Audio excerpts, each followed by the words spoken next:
my friends. I've endured 3 hours worth of Raw for the first time in quite a long while. I would like to attempt to review it.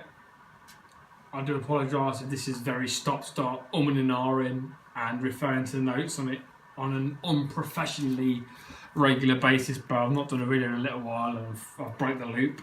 So I've hindered my own progress. For that, I will suffer. But anyway, I'm not going to talk to you about the whole of Raw segment by segment because I've learned that I cannot compress that into a short watchable video. So I will go over a few of the main things that I think are worth me rambling about. And this has been no particular order, I'll be honest with you. Look, already looking at my notes in an unprofessional manner. What a piece of shit I am. Right. 50-50 booking raised its ugly head again. Baron Corbin took on Finn Balor. The match was good enough. It was no better than the pay-per-view match, and Baron Corbin won.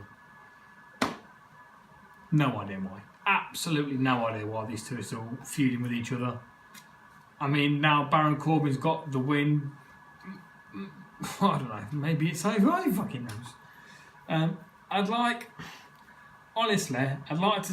If they're going to progress this, I think Baron Corbin's done well in this. What is it, Corporal?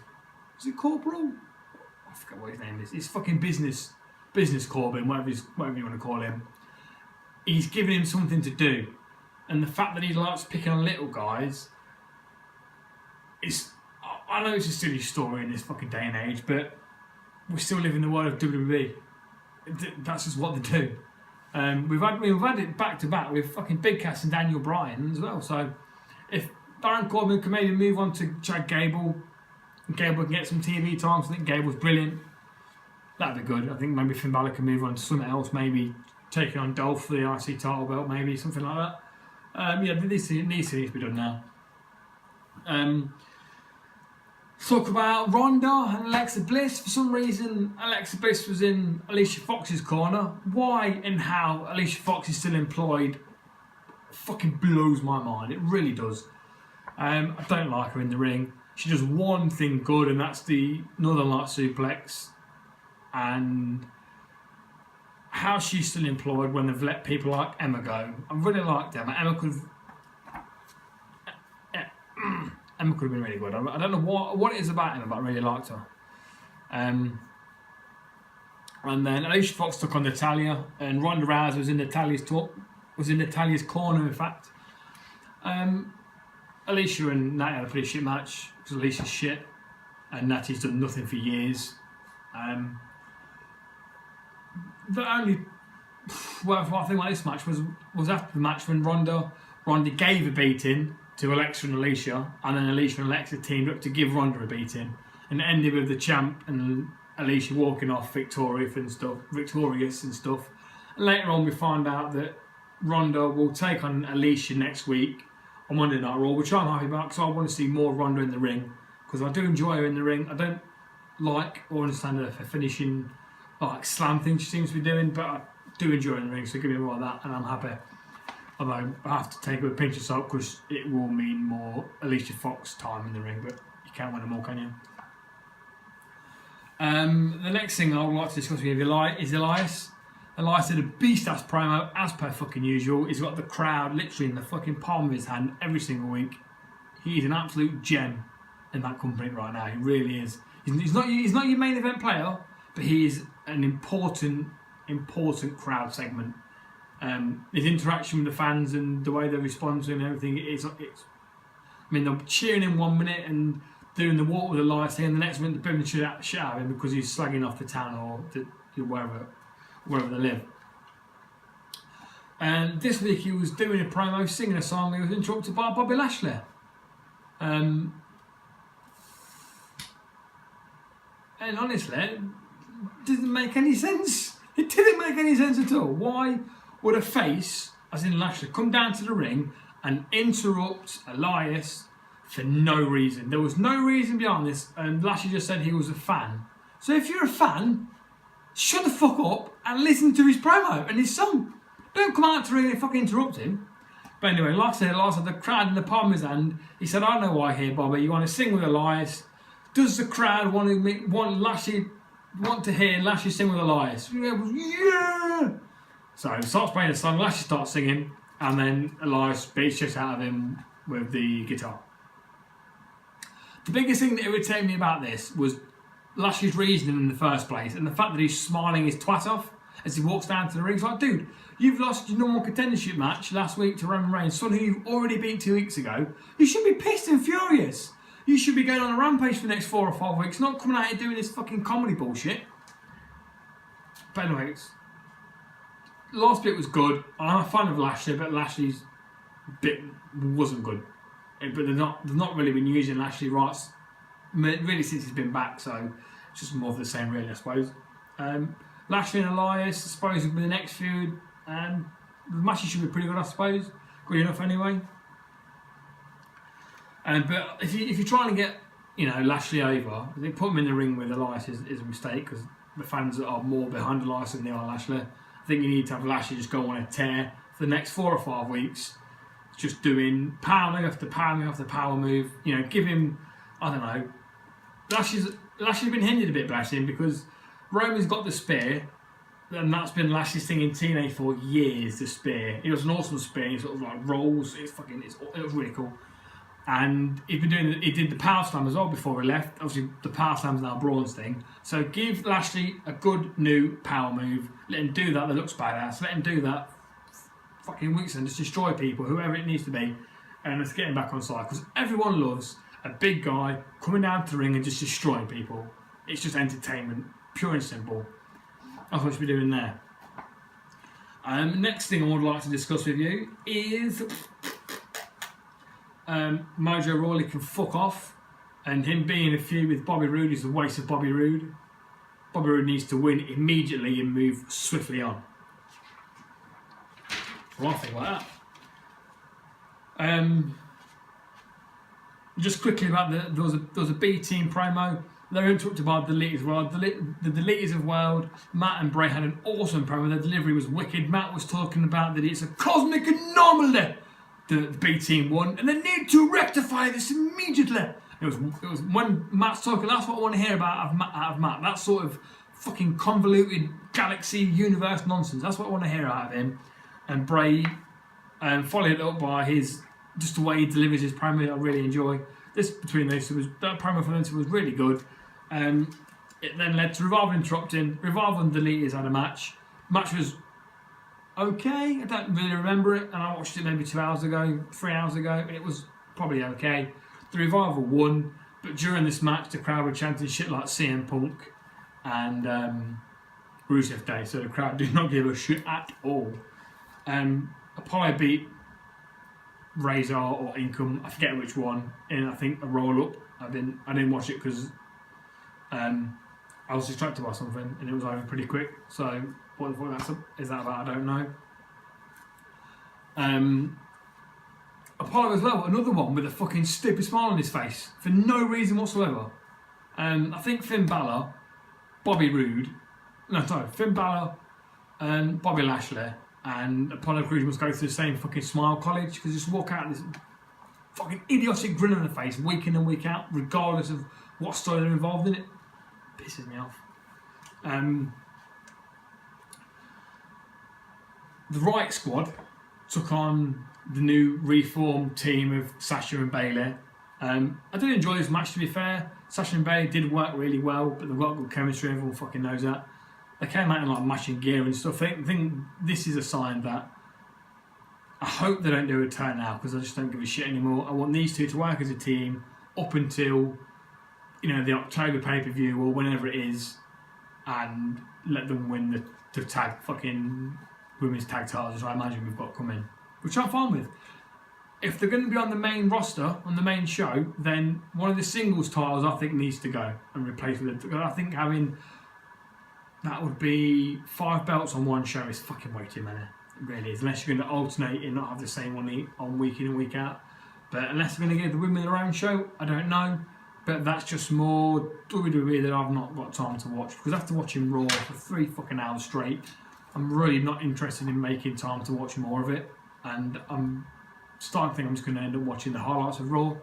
Because it's not, overall, it's not enjoyable, really. There's bits here and there, like, let's speak positive for a hot minute. Fucking Seth Rollins and Drew McIntyre was fucking awesome. I'm telling you now, these two are the guys for the future. Seth Rollins can be the face of this company. Shoot him into the fucking stratosphere, and Drew McIntyre is fucking incredible. He will be your baddest ass heel turn anti-hero in the next fucking few years. I'm telling you, he will main event WrestleMania. He's fucking incredible. I cannot speak any higher of Drew McIntyre than I have already. I really can't. And there's so much they could do with him. They could get behind this whole, you know, the chosen one gimmick as well. You know, he wasn't the, I don't know, I'm not going to get into it because this is how my videos end up lasting half a fucking hour. But those two are awesome match. Just those two, future. Get it here first. Or, yeah, first. I'm taking credit for that. Right. We all sitting down because this is long. Roman fucking Reigns, Paul Heyman and Brock Lesnar. Roman and Paul started the show in what was a promo that I did enjoy. Paul said that he wanted, no, what did Heyman say? Fuck me, I forgot. Oh, he said that Brock won't be coming out now, he'll be coming out whenever he wants. This is at the start of the show. And Roman cut a promo, really enjoyed it, and he ended with his predictable, you know, tagline of calling Brock a bitch, which is what he always seems to be doing. But good promo, I liked it. And then throughout the show, backstage, we saw Brock and Heyman, you know, Heyman trying to convince Brock, you know, watch this video of what Roman called you. Brock stood up, loved Heyman's phone, didn't give a shit. Brock hasn't been watching the show, he doesn't care. He's here in the building because that's what he's contractually obliged to do. I believe I've worded that correctly. I probably haven't. Later we see Heyman and Kurt backstage. Kurt basically tells Heyman, look, you're contracted to WWE, you're contracted to me. If you didn't get Brock out there, you're fucking sacked. End of conversation. So then Heyman and Brock backstage again later on. Heyman's trying to convince Heyman's trying to convince Brock to go outside to the ring, just, you know, it will drive up merch sales, it will drive up pay-per-view buys and all these fucking bikes, it'll make Brock more money and shit. And Brock is not interested. That's the story the whole way through. In the end, Heyman tells him the truth, says, look, if you didn't go out there, I'm going to lose my job.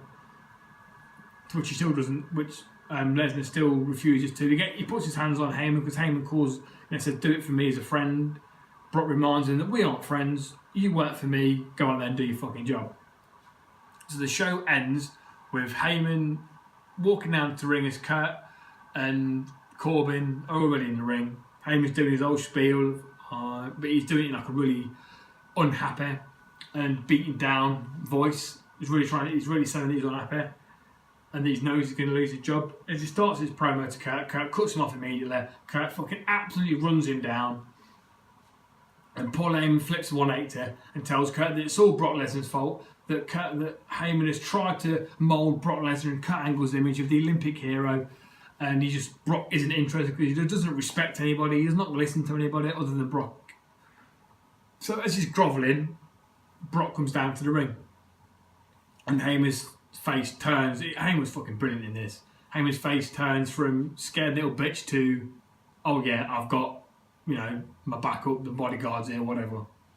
And he stands up and he's fucking looking all smart and shit. So Brock comes down to the ring, gets in Kurt's face, tells Kurt, have you got a problem with me? F-bars Kurt. And he then proceeds to get in Heyman's face, because obviously Heyman was slagging him off in the ring. Proceeds to get in Heyman's face, grabs him to the floor.